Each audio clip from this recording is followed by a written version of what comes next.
Ever felt like your paper's thesis statement was just too one-sided to really get anyone to listen? Ever wondered how to make your arguments on paper sound more like fair arguments in real life? Well, this video is for you. Over the next few minutes, you'll learn what a synthesis statement is and how you can use it to create fairer, more thoughtful, and more advanced writing. So what is a synthesis statement? Well, it's kind of like a thesis statement. It states your paper's main point or argument in one or two sentences.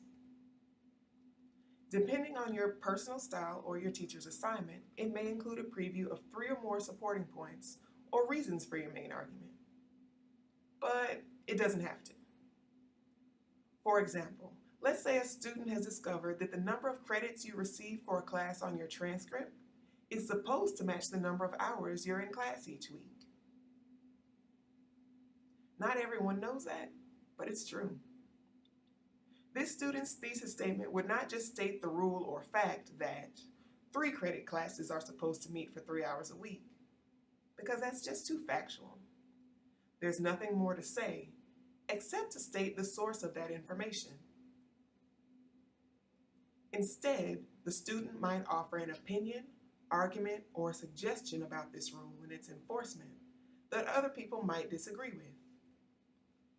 The student might argue that this rule is a good thing, or that it needs to be enforced, by saying, 3 credit classes should meet for the required 3 hours a week, because doing so would give students what they pay for, provide more in-class and out-of-class learning opportunities, and help reduce stress.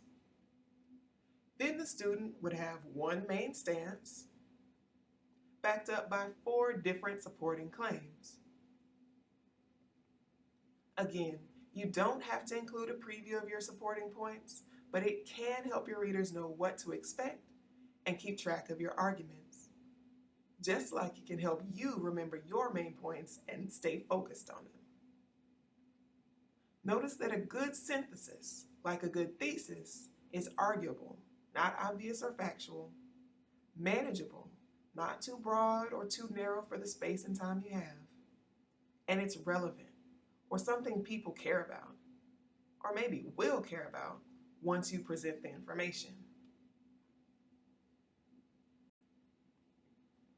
So you've got your argument down, but that's not all. A synthesis statement also includes 1 or 2 counterarguments or opposing ideas that your opponents or doubters might say. Think of counterarguments as the antithesis or antithesis of your thesis. You know that anti means against, so you guessed it. These points will go against your main stance or your supporting points, because remember, all of your ideas are arguable. So using our previous example, who might be your opponents? Well, students might say that classes are long enough and shouldn't last any longer. On the other hand, administrators have different concerns. They might argue that making classes last the full time would add an extra 10 minutes to each class, and that would throw off the travel times between classes and maybe even leave rooms sitting wastefully empty. After all, they made classes end a little earlier for a reason. These are the kinds of counterarguments you want to consider and add to your synthesis statement. Why? Simply put, because acknowledging other people's concerns and objections makes you look thoughtful and fair-minded, and it makes them feel comfortable giving your ideas a chance. After all, you did it for them. Once you show that you are willing to synthesize or combine different ideas to be fair to everyone, others are likely to be more willing to meet you on that middle ground. So think about your audience and choose the 1 or 2 counterarguments that you think would be the most important or impressive to your readers. Which ones would make them say, now this writer cares about my point of view. Maybe I should give them a try. For this particular video, I know my audience is you, students. So guess which counterargument I chose to add to my synthesis statement?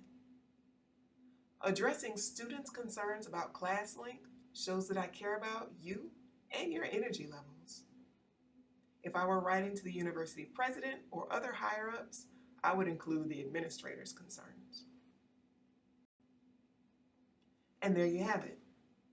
A relevant, manageable argument that recognizes others' perspectives without giving up on your own.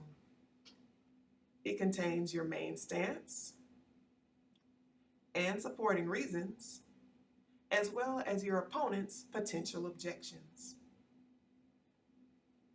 Just as with a thesis statement, you can use your synthesis statement as a blueprint or an outline for all the points to prove in your paper.